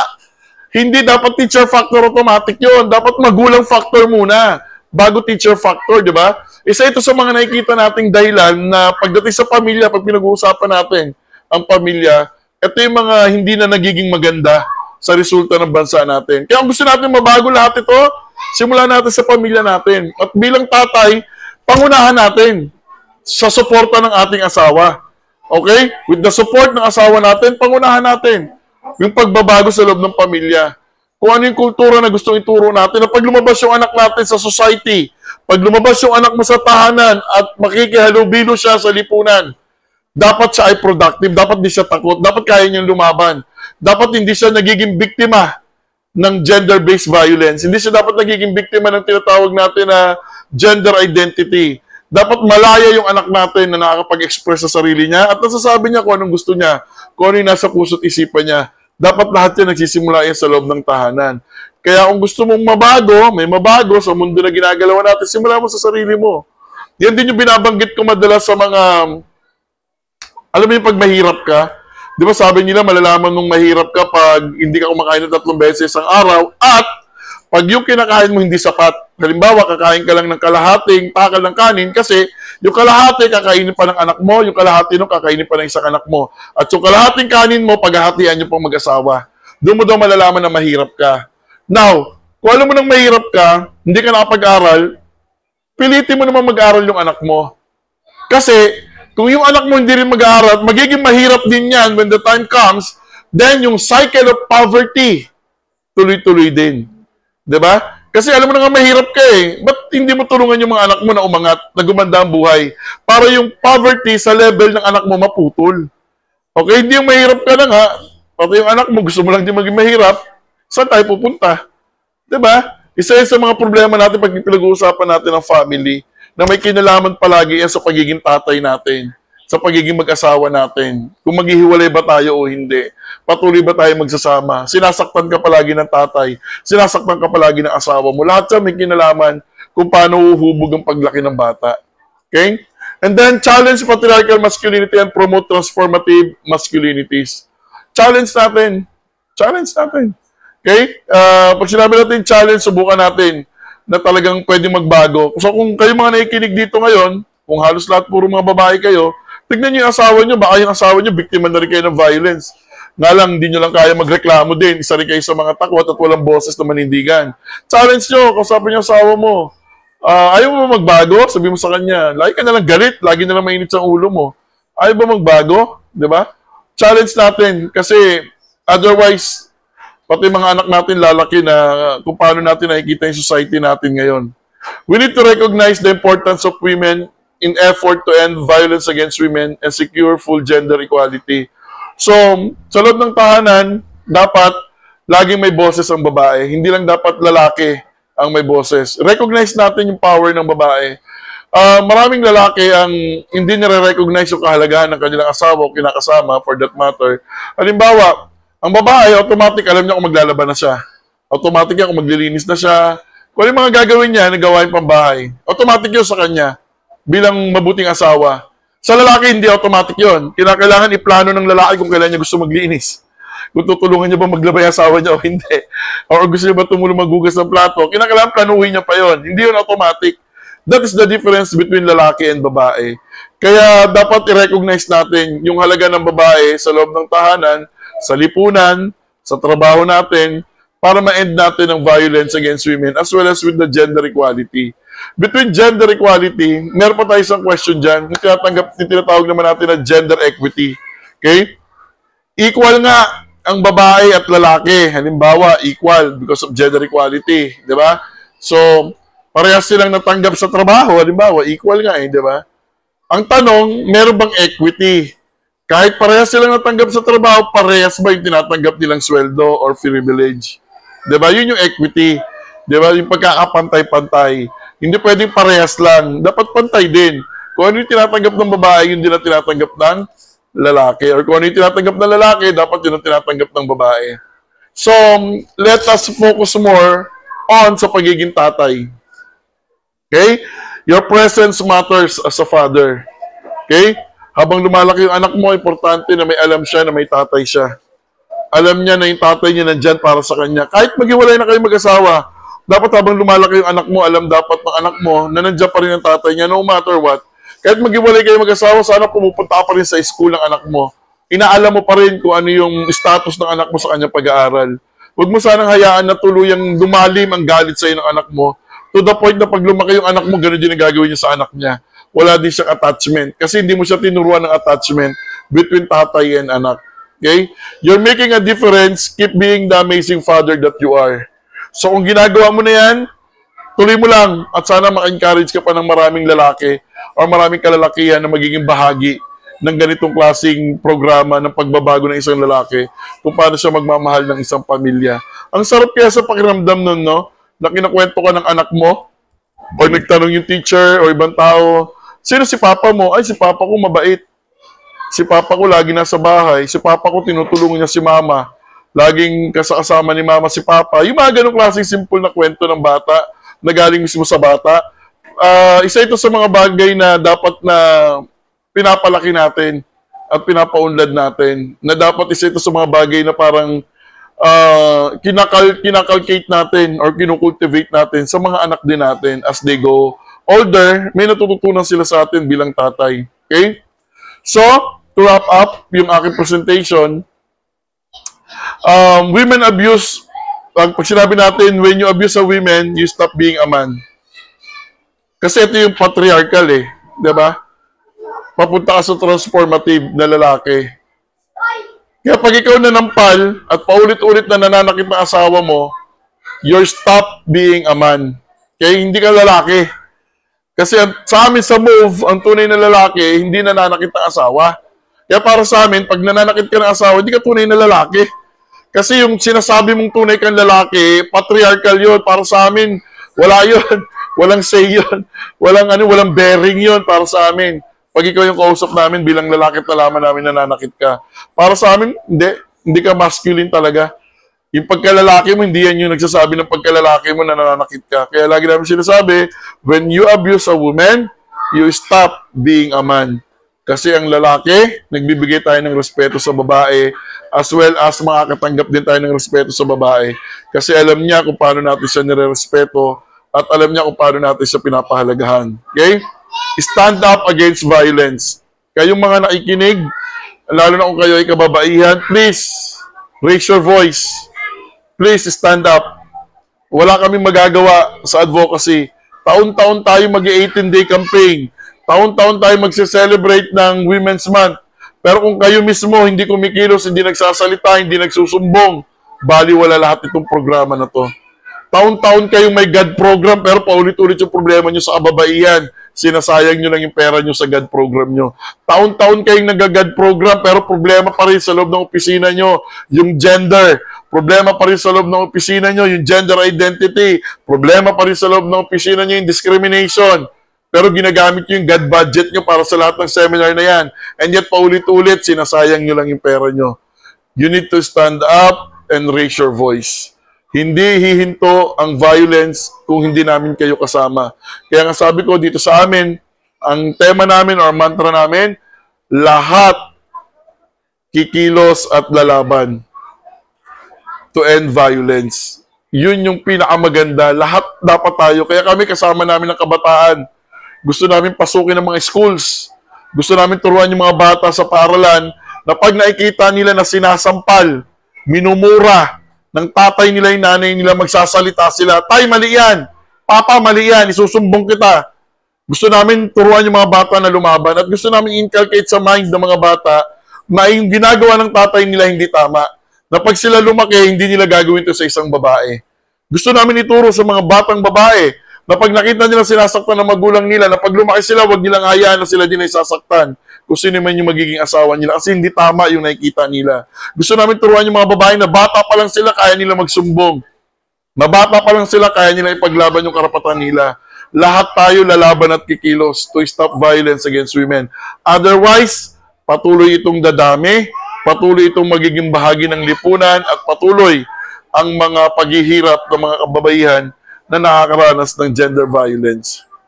So it's time for us to move on. I hope na mula kanina umaga hanggang ngayong nagsasalita ako sa harapan nyo, sana patuloy tayo doon sa ginagawa natin paikipaglaban. Sana magkaroon tayo ng moving forward. Kaya minsan masarap yung greetings na pag tinanong ka, kamusta ka na? Ang sagot natin dapat better than yesterday. Bakit?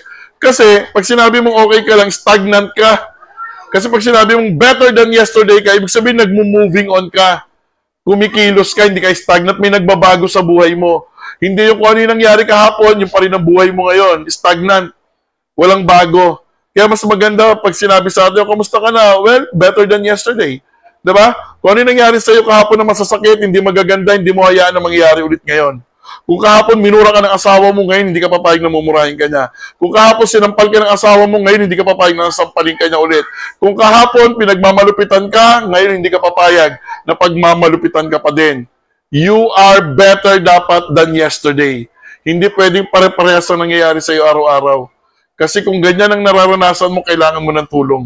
Kung hindi mo kayang lumaban, humingi ka ng tulong. Maraming pwedeng tumulong sa iyo. Hindi ka nag-iisa sa laban na to. Maraming advocates, ang daming organization na lumalaban para sa kababaihan. Dito sa amin sa Olongapo, to tell you honestly, yung move, dito wala naman kami yung pondo. Zero ang pondo namin. Wala. Zero as in zero. Bakit kami nagra-run? Bakit kami nagkaaroon ng seminar? Next week, meron akong seminar para sa kababaihan. Meron kaming inimbita na 300 na puro babae. Na yung iba sa kanila, biktima ng vow. Sila yung aming i-empower next week. And then, meron kaming youth empowerment din. Palalakasin namin yung mga kabataan kung paano manindigan at lumaban sa violence. Paano namin nagagawa ito? Wala naman kami pera. Ang ginagawa namin simple lang, lumalapit kami sa mga NGOs. Pero pinakamalaking tumutulong sa amin yan ang City Hall, ang aming mayor. Ang CSWD, sila yung nagpopondo sa mga ganitong programa. Kasi hindi namin kaya ito mag-isa. At hindi rin nila kaya, kahit may pera sila, hindi nila kaya mag-isa.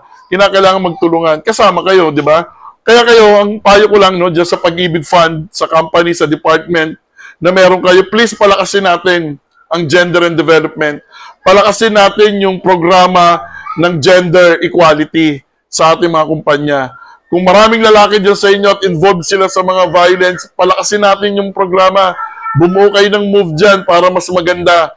Palakasin natin yung RA 11313, yung bawal bastos law.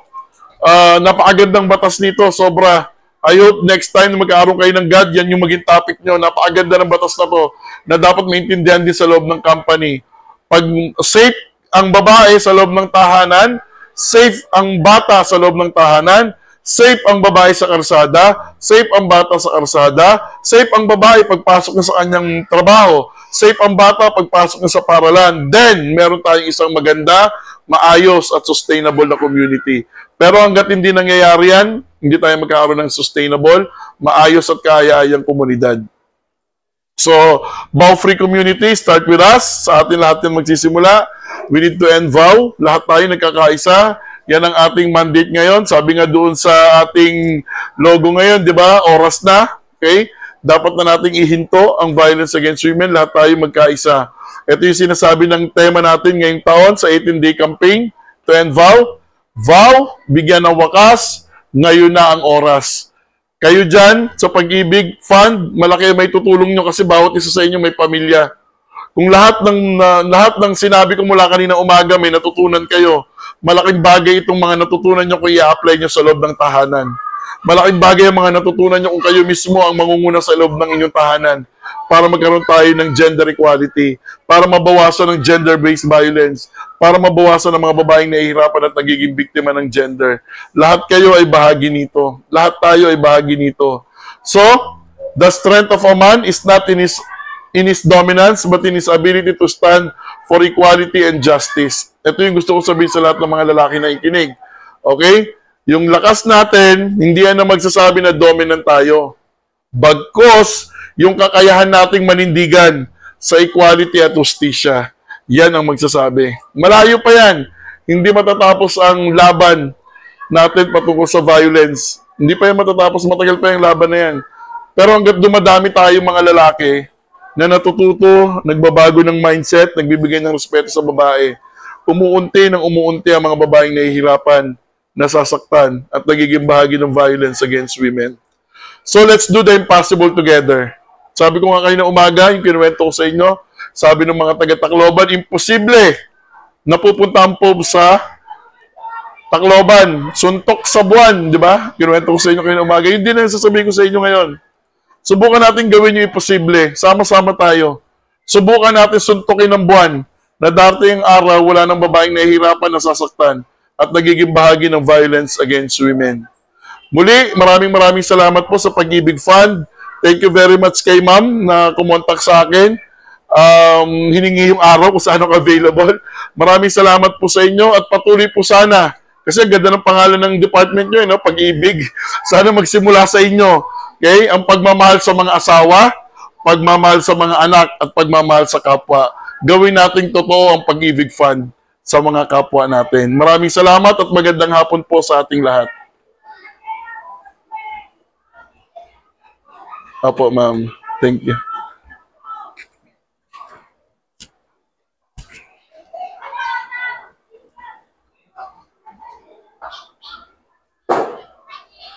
Sige po, ma'am.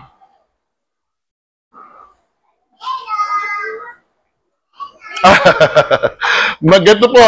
Hindi ko kasi sinama sa slide ko, no? Pero bago ko sagutin yung tanong niyo, ma'am, sa atin, biologically, subukan niyo itanong nga sa mga kilala yung nurse, kilala yung doktor. Biologically kasi, pag nabuo yung fetus sa katawan ng magulang, hindi naman agad ari ng lalaki ang nabubuo. Ang nakikita rito, pag nagpa-ultrasound, ari muna ng babae. Kung titignan natin scientifically, ari muna ng babae. At yung ari ng lalaki, nang gagaling yun at lumalabas yun doon sa nabubuong ari ng babae. Kaya minsan pag magpapa-gender reveal tayo, sasabihin minsan ng OB-GYN or ng doctor na kausap natin, ay, hindi pa nagpapakita hintay pa tayo ng 6 months. Yan. Kasi yung 6 months dapat meron ng development doon sa sexual organ natin. Now, bakit ko binanggit to sa atin? Importante ma-realize natin na importanteng maintindihan natin saan ba nagsisimula yung pagiging babae o lalaki na identity na meron tayo. So pag lumabas ang bata, kung yung Y and X, yung Y and X chromosome natin, ito yung nagde-determine sa masculinity and femininity natin. Kung ano yung mas mataas nung pinanganak yung bata, kung mas mataas ang feminine hormones doon sa bata, mas malaki ang chance na yung bata, feeling niya, siya ay babae. Pag mataas yung masculinity hormones doon sa lalaki o doon sa babae, feeling niya, paglabas niya, siya ay lesbian or feeling niya siya ay tomboy. Yung in-explain ko sa inyo kanina. Kaya sabi ko nga, hindi choice maging bakla o maging tomboy. Innate ito. Galing ito sa atin kung sino tayo. Kaya nga sabi ko minsan doon sa isang kausap ko, ako alam ko sarili ko for a fact, lalaki ako. Alam ko yan for a fact, lalaki ako. Pag pinagpalda mo ako, mag-aaway tayong dalawa. Yun din ang nararamdaman ng mga LGBT na kasama natin. Pag sila pinilit mo magpantalon at siya ang pakiramdam niya sa sarili niya, transgender siya, transmale siya, transfemale siya, mag-aaway talaga kayo. One good example of that is Aiza Sigera. Nung bata siya, ngayon, in-explain niya, pinapaliwanag, hirap na hirap siya pag pinagsusot daw siya ng damit. Kilala natin lahat si Aiza Sigera. Diba? Hirap na hirap daw siya. Lagi niya sinasabi na parang hindi niya alam kung paano niya sasabihin sa nanay niya na ayaw niya mag-dress. Gusto niya damit na laki. Ayaw niyang palda. Bata pa lang siya, alam niya na kung sino siya. But because pinackage siya na bilang child, di ba? Bilang batang babae na matalino, charming, jolly, doon siya nahirapan, kinahon siya. Kaya nung lumabas na siya sa cabinet, lumabas na siya kung sino talaga siya, at siya ay lesbian, maraming nagulat. Ay, lesbian pala siya. Ay, ano pala siya, di ba? At kung mapapansin niyo yung ibang pelikula niya, nung siya ay lumalaki na, di ba na-notice nyo na parang nagiging masculine siya, yung kilos at galaw niya, hindi na siya masyado nagpapalda. Doon na nag-worry yung kanyang nanay, na lumalabas na talaga kung ano yung gusto niya mangyari sa sarili niya. Kaya yung tanong niyo po, ma'am, yes po, bata pa lang, pagkapanganak pa lang, yung bata, kung nakakapagsalita lang siya, alam niyang sabihin na, ma, wag mo ilagay sa birth certificate na male ako. Kasi kahit nakikita mong ari ko male ako, ang nararamdaman ko female ako. Okay? So, ganun po yon. Hindi po choice maging gay. Hindi choice maging lesbian. Hindi choice maging tomboy. Yan po ay innate. It's who you are. Kaya nga lagi namin sinasabi, kung kaya mong tanggapin yung sarili mo, kung sino ka, tanggapin mo rin yung anak mo kung ano yung ina-express niya sa sarili niya. But, may tinatawag din kaming psychological gender. Ito po yon. Maraming kabataan, nagugulat ka, gusto nila maging lesbian. Pero anak mo siya babae. Tapos nagulat ka, nagjowa siya ng babae. And then later on, nung nag-college, nagjowa na ng lalaki. Ang tawag po namin doon psychological gender. Ibig sabihin, itong bata na to, it's either may nagpamulat sa kanya na okay, masarap or challenging magkaroon ng jowa ng kaparehas mo. Parang ganon. Kaya sa amin, importante na dumadaan sa psychological intervention ng isang bata na hindi niya pa alam kung ano yung gender niya. Kasi ang critical age natin is teenager. Pag dumating ang bata ng teenager, dyan pumapasok yung gender identity. Yung tinatawag natin na gender crisis, yung identity crisis, dyan pumapasok yun sa area ng teenager. Sino ba ako? Babae ba ako? Lalaki? Ano ba talagang gusto kong gawin sa sarili ko? Yan, yung identity crisis, dyan pumapasok yan. At dyan dapat dinadala yung bata sa isang counselor, sa isang psychologist. Yan, para may paintindi sa kanya kung ano ba talaga siya at kung sino siya at kung ano yung nararamdaman niya. Okay? So, ayaw po mama, nasagot ko ha. So, hindi po pinili, hindi po choice ang pagiging gay, ang pagiging lesbian. It's who they are. Katulad din po natin.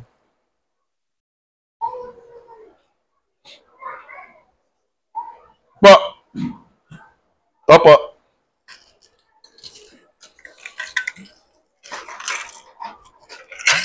Yes po.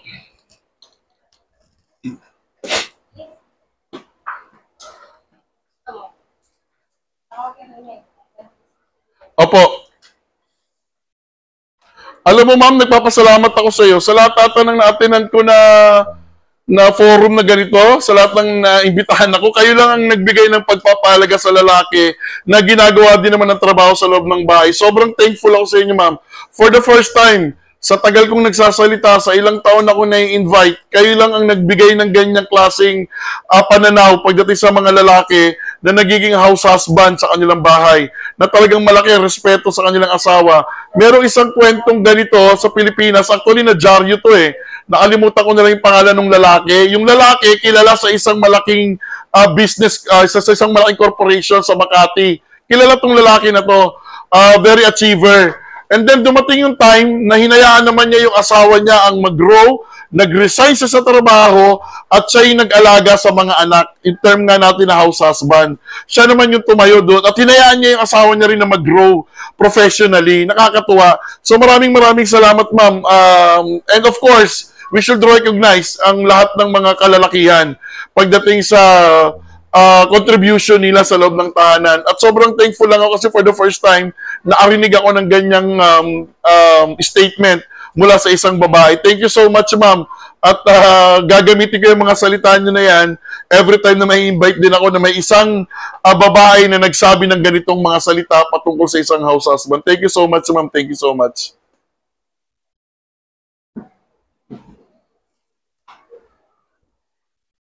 Opo.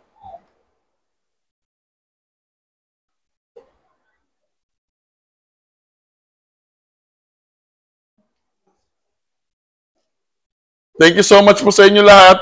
Pag-ibig Fans Central Luzon, thank you. Thank you po sa inyong lahat. Thank you po. Thank you po. Thank you so much. Thank you po.